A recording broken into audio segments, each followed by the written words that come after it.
अस्सलाम वालेकुम। मैं उम्मीद करता हूँ आप खैरियत से होंगे। जैसा कि आपको पता है हम लोगों ने लेक्चर सीरीज़ का आगाज़ किया हुआ है। हम लोग डिस्कस कर रहे हैं लॉ ऑफ टॉट को।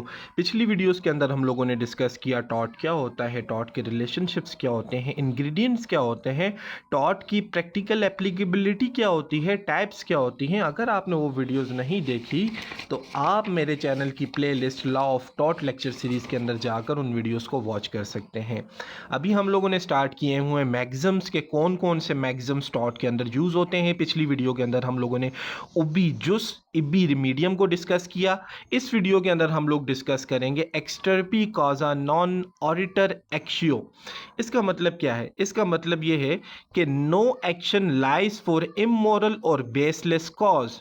कहता है कि आप अगर कोर्ट ऑफ लॉ के अंदर टोट क्लेम करने के लिए जा रहे हो, आप कोर्ट ऑफ लॉ के अंदर ये क्लेम कर रहे हो कि आपके लीगल राइट्स की वायलेशन हुई है, इन्फ्रिंजमेंट हुई है, तो आप जिस वजह के लिए जा रहे हो वो वजह जो है वो बेसलेस नहीं होनी चाहिए।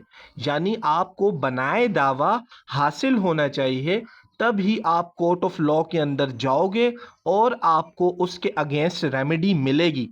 अगर आप किसी ऐसे काज के लिए जा रहे हो जो कि बेसलेस है, इमोरल है और आपको बनाए दावा हासिल ना है, तो कोर्ट जो है आपके उस क्लेम को डिसमिस कर देगी और आपको उसके अगेंस्ट किसी किस्म की भी रेमेडी नहीं दी जाएगी। पिछले के अंदर हमने पढ़ा कि लीगल राइट्स होगा तो लीगल रेमेडी आपको मिलेगी। अब यहाँ पर आपका लीगल राइट बन रहा ही नहीं है, आप वैसे ही बाहज़ा अदालत में जा रहे हो इमोरल काज के लिए, बेसलेस चीज़ों के लिए, तो आपको रेमेडी नहीं दी जाएगी।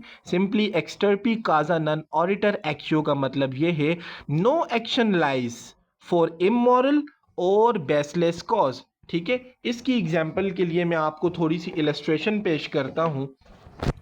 आपके पास मिसाल के तौर पर एक स्कूल ए है। ठीक है, अब स्कूल ए जो है वो ओल्ड है, पुराना स्कूल है, ये क्वालिटी एजुकेशन देता है, लेकिन ये थोड़ा सा एक्सपेंसिव है। क्या है? एक्सपेंसिव है। ठीक है, और ये काफ़ी पुराना है, पिछले 10 साल से एक इलाके के अंदर एजुकेशन प्रोवाइड कर रहा है। अब 10 साल बाद एक स्कूल बनता है, ठीक है, न्यू बनता है, ये भी क्वालिटी एजुकेशन प्रोवाइड करता है, लेकिन ये जो क्वालिटी एजुकेशन प्रोवाइड करता है ना, ये चीप होती है। मिसाल के तौर पर अगर इस स्कूल की फ़ी जो है वो 10,000 है, तो ये जो स्कूल है सेम स्टैंडर्ड ऑफ एजुकेशन जो है वो 5,000 में प्रोवाइड करता है। तो जितने भी स्टूडेंट्स हैं वो जो हैं इस स्कूल से इस स्कूल में शिफ्ट हो जाते हैं। वालिदैन देखते हैं कि दोनों स्कूल हैं भी एडजेसेंट, साथ साथ हैं, और दोनों की जो क्वालिटी ऑफ एजुकेशन है वो भी सेम है, और यहाँ पर फ़ैकल्टीज़ भी तकरीबन एक स्टैंडर्ड की हैं। लेकिन ये स्कूल जो है ये चीप है, थोड़ा सस्ता है, तो ज़ाहिर सी बात है वालिदैन अपना ख़र्चा बचाएंगे और वालिदैन अपने स्टूडेंट्स को, अपने बच्चों को इस स्कूल के अंदर एडमिशन दिला देते हैं। अब क्या होता है, इस स्कूल का जो मालिक होता है, ठीक है, वो कोर्ट के अंदर जाता है और क्लेम करता है कि ये जो स्कूल बी है, इस स्कूल के खुलने के बाद मुझे लॉस हुआ है, मेरे जितने भी स्टूडेंट थे इस तमाम के तमाम इस स्कूल में चले गए। तो कोर्ट देखता है, कोर्ट कहता है कि हेल्दी कंपटीशन जो है वो तो अलाउ है, ठीक है, इस स्कूल ने कोई भी इस किस्म की माल प्रैक्टिस नहीं अडॉप्ट की जिसकी वजह से इस स्कूल को नुकसान हो। इस स्कूल ने क्वालिटी ऑफ एजुकेशन भी सेम प्रोवाइड की, कोई भी चीप रिसोर्सेज नहीं यूज़ किए। सिर्फ और सिर्फ इस स्कूल ने जो क्वालिटी ऑफ एजुकेशन है वो सस्ती प्रोवाइड की, जो कि लीगल है, जो कि ठीक है।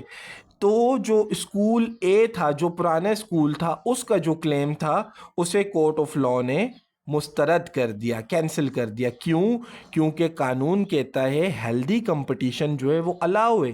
बी ने जो कंपटीशन किया वो हेल्दी किया, उसने कोई दो नंबरी नहीं की, उसने तमाम के तमाम जो रिसोर्सेज यूज़ किए, quality education, good faculty, learned faculty, cheap जो है फीसेस रखी, वो तमाम की तमाम चीज़ें हैं हेल्दी कंपटीशन के अंदर आती हैं। तो बी के पास भी सेम लीगल राइट है, वो भी स्कूल खोल सकते हैं, वो भी ग्रो कर सकते हैं, वो भी सर्व कर सकते हैं सोसाइटी को। तो जो ए का जो काज था, वजह थी जिसकी वजह से वो कोर्ट ऑफ लॉ में आया था, वो क्या थी? बेसलेस थी। ठीक है, बेसलेस थी तो आपका ये जो मैग्ज़म है ये अट्रैक्ट हुआ या ना हुआ? No action lies for immoral और बेसलेस कॉज। जब बेसलेस कॉज होगी तो आपको किसी भी किस्म की रेमेडी जो है कोर्ट ऑफ लॉ के अंदर नहीं दी जाएगी। मैं उम्मीद करता हूँ आपको ये लेक्चर सीरीज़ पसंद आ रही होगी। मेरे चैनल के साथ कनेक्टेड रहे। अगर आपने मेरी पिछली वीडियोज़ नहीं देखी तो आप मेरे channel about law with Waleed की प्लेलिस्ट लॉ ऑफ टॉट के अंदर जाकर उन वीडियोज़ को भी वॉच कर सकते हैं। Stay connected with my channel. अगर आपको ये मेरे हैंड रिटन नोट्स चाहिए तो आप मेरे साथ व्हाट्सएप पर रब्ता कर सकते हैं 030133977496। मिलते हैं नेक्स्ट वीडियो के अंदर। अपना बहुत ज़्यादा ख्याल रखिएगा। अल्लाह हाफिज़।